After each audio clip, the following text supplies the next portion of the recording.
Hey guys, welcome to my channel. It's my first official video besides the other two that are from the Holman Prize. So a little bit about me is my name is Daisy, of course, if you've seen my last two videos. But I'm gender fluid. I'm 20 years old currently. In 3 more months, turning 21. So excited! But the purpose for this channel is not only to try to be influencing other individuals who have a disability, whether that's visual impairment or not. I want to try to make it as inclusive as possible, but two, as much as I want this to be a serious channel, I want to make this really fun. So I'm probably going to do challenge videos, I'm going to do sit down videos, Q&As, whatever I need to do or whatever you guys want, whatever I want to do, we gonna do it. It's gonna get real and fun.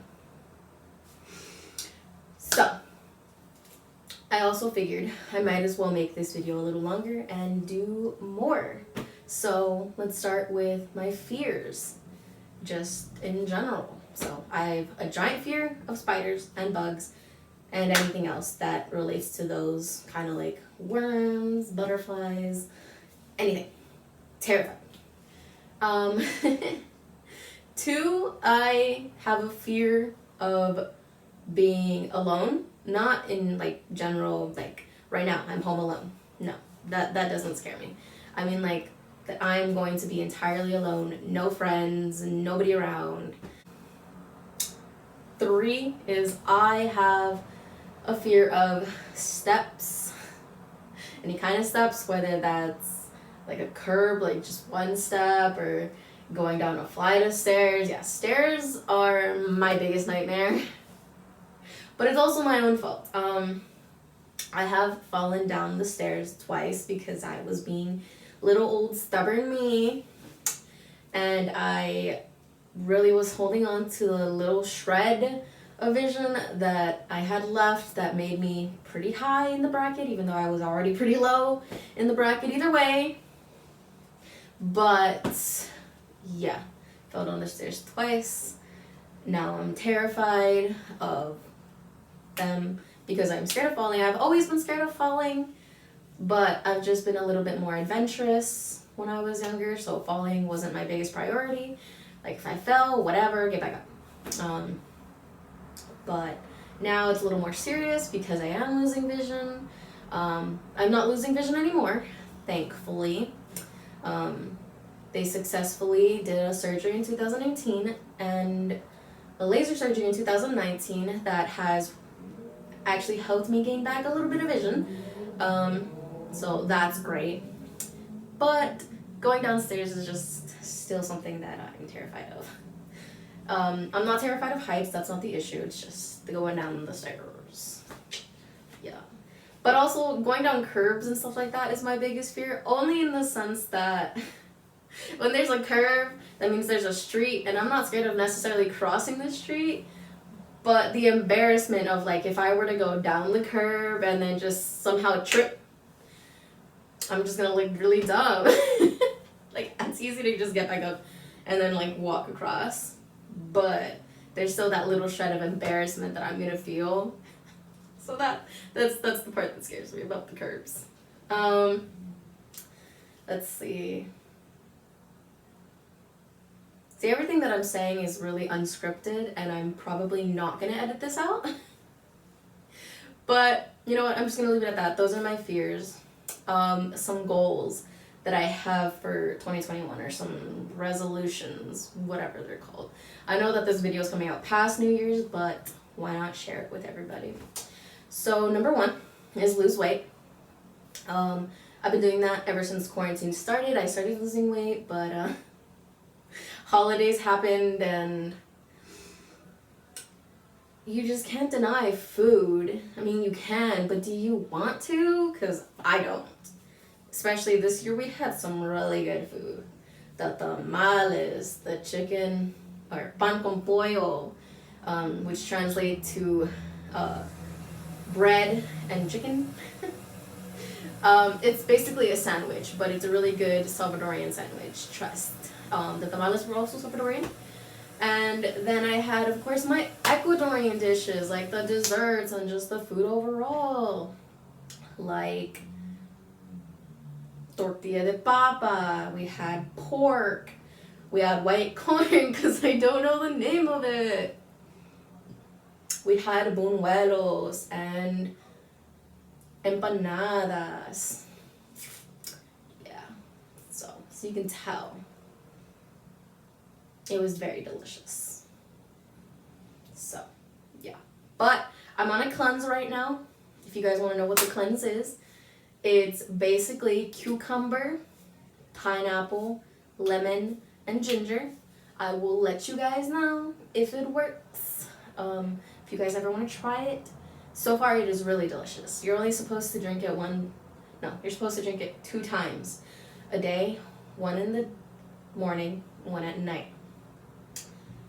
But I low-key want to drink it the whole day because it tastes that good. I love cucumbers and pineapple, and I eat lemon quite frequently with like everything, so you know. What's the difference? I'm just adding ginger to it, and you can't even taste the ginger, so it's basically like a snack in my sense, because I eat all of those things. I'm Hispanic, don't judge me. That's mainly my only resolution, if I'm being really honest. But another thing is working on my mental health. I am not terrible. I feel perfectly fine. But I do have my moments of not feeling okay. That's just life, is what some people would say, but truthfully it's more than just that. But I've handled it really well. I'm making progress, at least it seems like it, between me and my therapist. So I'm really grateful for that I have a great medical support team and that I have a great family to make everything better. So looking forward to that. But also, like, I've never really done the whole resolutions thing. I've never been like, okay, New Year's, New Year, new me, let's go. I'm going to do this and this and this and that. Not really. I'm the type of person who likes to go with the flow as much as possible. I want to see where my life will take me, just overall in general. And that means, like, not really doing much except letting everything go by itself. But I do make, like, little itty bitty goals. Like, my goal recently was to finish my origami Rubik's Cube to get this video out. My original goal was to pass chemistry and then go on to doing my statistics class. Those are my main 2 things that I'm, like, super worried about. But I didn't get to do my chemistry class. It was for personal reasons that has to do with my visual impairment. I just didn't feel like it was the right time, the right professor. The professor was, extremely nice. We were going back and forth with each other on talking about things that I needed. But it just didn't feel right. I really think that I needed to do it for myself. I am finally advocating for myself a little bit more when it comes to the things that I need regarding my visual impairment. Ever since I started college, it's been a little scary because my first semester of college, I was in an English class, and that's when COVID had hit. And we ended up, having to stay home and do everything virtual. Well, that was a real struggle because I needed to get books converted and figure out how to read everything and do all of that. And I had emailed my professor letting him know that I wasn't yet done with the book, that I wouldn't be able to turn in the assignment, like, directly on time, if that's okay, or should I just move on, like, to the next essay and just, like, try to finish the other book, because not only did I have to finish that one book, but I had to read another book for the next essay, alongside a couple chapters of the first book that we were reading. So 3 books all in total. And I told him, like, I really didn't want to give up. I wanted to know, like, what he thought I should do. Like, if you really thought I should leave the class because there is not a chance in me passing the class because I'm just a little bit far behind because everything else I've done, but I was just far behind in the book.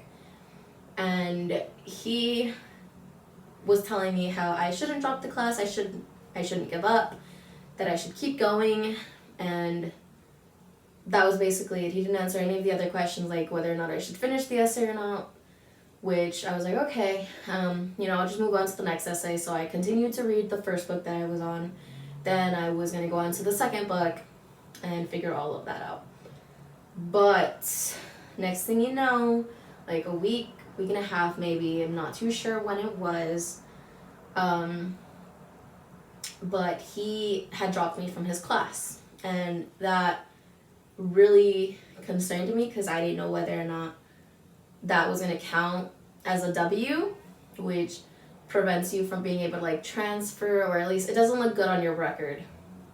And so I was really terrified about that. And I also was a little terrified in the sense that I was a full-time student. Now I got dropped from my class. I'm not a full-time student. That was a little worrisome because I have an educational plan that I needed to follow.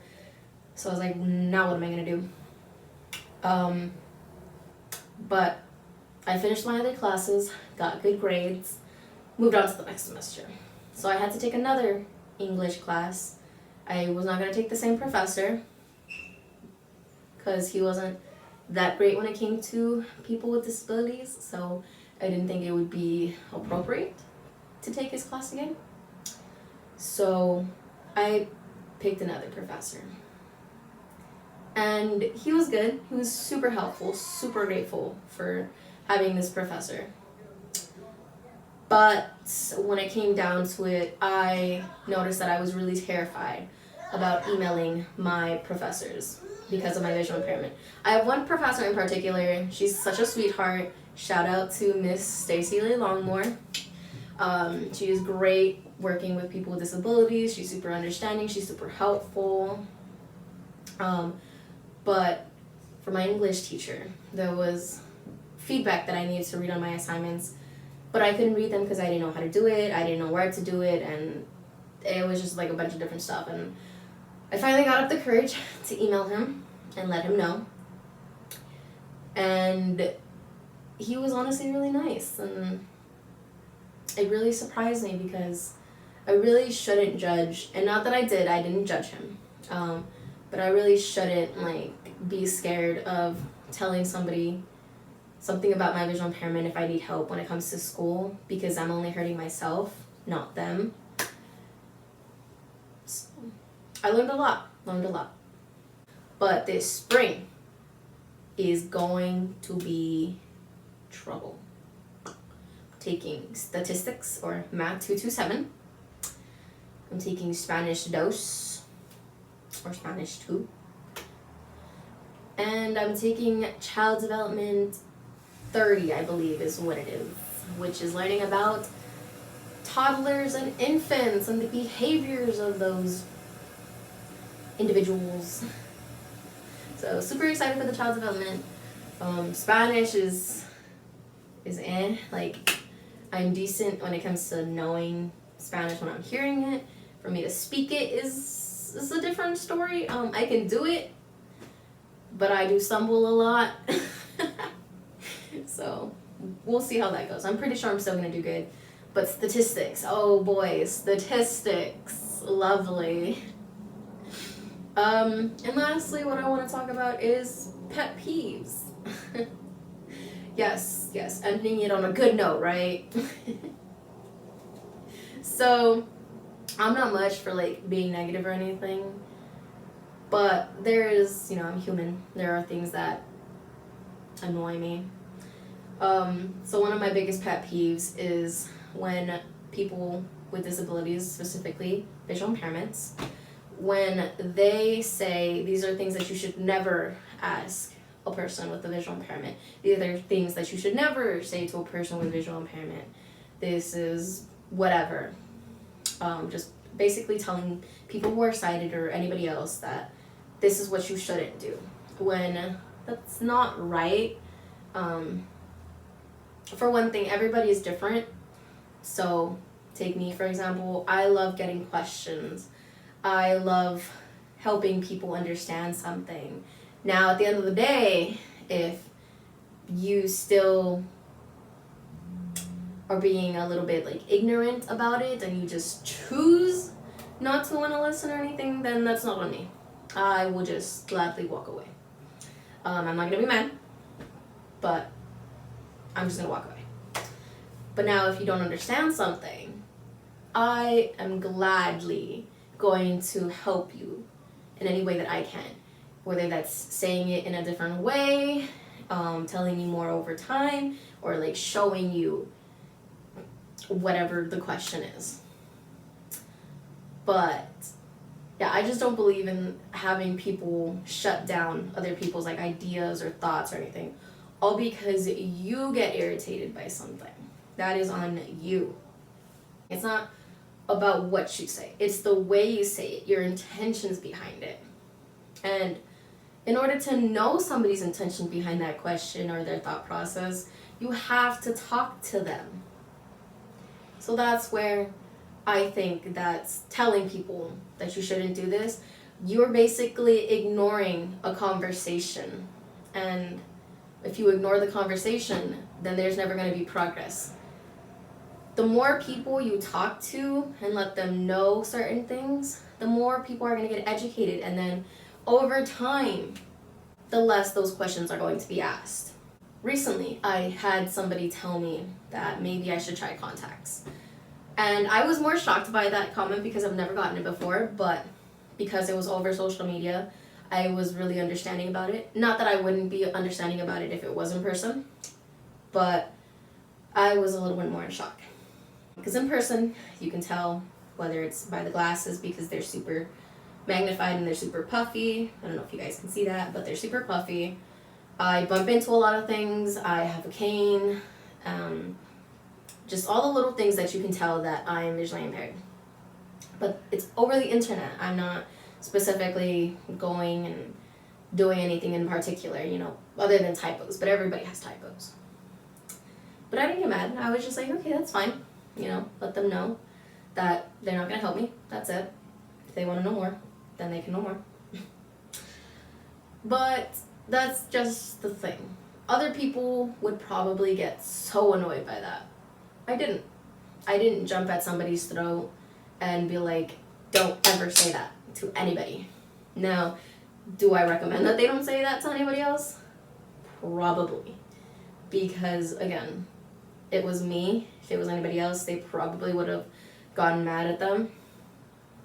So, it's more of a recommendation. Now, that's your choice if you want to say it to anybody else, but it's just a recommendation. I'm not saying don't. I'm not writing it off. But, see, I didn't know whether or not they've ever met a blind person before, whether or not they know anything about someone with a visual impairment, or if they even know the word visual impairment or blind. I don't know where they live. I don't know where they come from. I don't know who they're around. So why am I gonna get mad at them for having a thought? So that's where I stand on everything. So I hope you guys liked this video. If you guys did, please give it a like. Share if you guys want to, and comment down below. Let's have a conversation. Bye guys.